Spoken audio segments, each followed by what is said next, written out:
দেশে আগের মতো আবারও ষড়যন্ত্র শুরু হয়েছে, অভিযোগ তারেক রহমানের। দুর্বৃত্তরা ভোটের বাক্সে হাত দিলে সেই হাত গুঁড়িয়ে দেওয়া হবে, মন্তব্য জামায়াত আমিরের। আওয়ামী লীগ বা ছাত্রলীগ নয়, সরকার অপরাধীদের জামিনের বিরুদ্ধে, জানালেন স্বরাষ্ট্র উপদেষ্টা।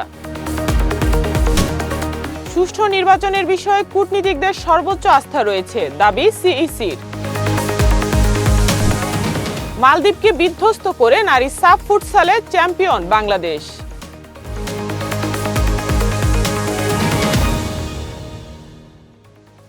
আসসালামু আলাইকুম। দিগন্ত প্রাইম টাইমে সবাইকে আমন্ত্রণ জানাচ্ছি, আমি সায়মা আক্তার। শুনছিলেন সংবাদ শিরোনাম, এবার বিস্তারিত। দেশে আগের মতো আবার ষড়যন্ত্র শুরু হয়েছে উল্লেখ করে জনগণকে সতর্ক থাকার আহ্বান জানিয়েছেন বিএনপি চেয়ারম্যান তারেক রহমান। রোববার চট্টগ্রামের পলো গ্রাউন্ড মাঠে এক নির্বাচনী সমাবেশে তিনি একথা বলেন। তারেক রহমান বলেন, বিগত 15 বছর যেমন আপনাদের রাজনৈতিক ও অর্থনৈতিক অধিকার ছিনিয়ে নেওয়া হয়েছিল, সেই রকম একটি ষড়যন্ত্র আবারও শুরু হয়েছে। আপনাদের প্রতি আমার আহ্বান, এই ষড়যন্ত্র সম্পর্কে সকলে সজাগ থাকবেন, সতর্ক থাকবেন। কেউ যাতে জনগণের বেঁচে থাকার অধিকার ছিনিয়ে নিতে না পারে সে বিষয়ে সতর্ক থাকার আহ্বান জানান তিনি। আসন্ন ত্রয়োদশ জাতীয় সংসদ নির্বাচনের দিন আগামী 12 ফেব্রুয়ারি। সেদিন দুর্বৃত্তরা ভোটের বাক্সে হাত দিলে সেই হাত গুঁড়িয়ে দেওয়া হবে বলে হুঁশিয়ারি দিয়েছেন জামায়াত ইসলামীর আমির ডাক্তার শফিকুর রহমান। তিনি বলেছেন, আমরা আর মানুষে মানুষে ভেদাভেদ চাই না। আমাদের সবার পরিচয় আমরাই বাংলাদেশ, যেখানে থাকবে না কোনো বৈষম্য। রোববার বিকেলে রাজধানীর ধূপখোলা মাঠে নির্বাচনী জনসভায় তিনি একথা বলেন। জামায়াত আমির বলেন, দেশটাকে লুটে পুটে খাওয়ার জন্য ক্ষমতায় আসতে চাই না। জামায়াতের বিজয় নয়, 18 কোটি মানুষের বিজয় চাই। এর আগে সকালে যাত্রাবাড়িতে নির্বাচনী জনসভায় যুবক যুবতীদের বেকার ভাতা নয়, তাদের হাতে কাজ তুলে দিয়ে দক্ষ কারিগর হিসেবে গড়ে তোলার প্রতিশ্রুতি দেন জামায়াত আমির।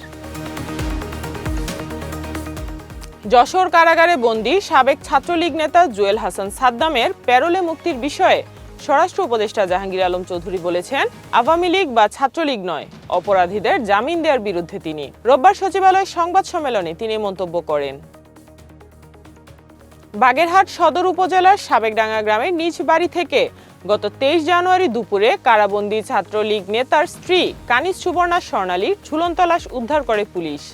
একই স্থান থেকে উদ্ধার করা হয় তার 9 মাস বয়সী শিশু সন্তান নাজিমের লাশ। এই ঘটনায় সাদ্দামকে কেন প্যারোলে মুক্তি দেওয়া হলো না, সেই প্রশ্ন তুলেছেন অনেকেই। এর পরিপ্রেক্ষিতে স্বরাষ্ট্র উপদেষ্টা এই মন্তব্য করেন। বিএনপির মহাসচিব ও ঠাকুরগাঁও 1 আসনে দলটির প্রার্থী মির্জা ফখরুল ইসলাম আলমগীর বলেছেন, দলে কোনো লোক যদি দুর্বৃত্তায়নের সাথে জড়িত থাকে তাকে জানাতে তিনি সাথে সাথে তার বিরুদ্ধে ব্যবস্থা নেবেন। আজ সালান্দর বরুণাগাঁও মাদ্রাসা মাঠে এক নির্বাচনী সভায় ভোটারদের উদ্দেশ্যে এসব কথা বলেন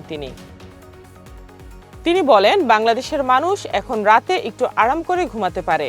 আগে কেউ ঘুমাতে পারত না, পুলিশের ভয়ে খোলা মাঠে ঘুমাতো। এখন সবার দায়িত্ব সুন্দর একটা দেশ তৈরি করা, ভালো দিন তৈরি করা, পাল্টা মামলাবাজি না করা। আওয়ামী লীগ যে কাজ করেছে সে কাজ বিএনপির লোককে করতে দেবেন না বলেও জানান তিনি। আসন্ন ত্রয়োদশ জাতীয় সংসদ নির্বাচন উপলক্ষে নির্বাচন কমিশনের সার্বিক প্রস্তুতিতে সন্তোষ প্রকাশ করেছেন বিদেশি কূটনীতিকরা।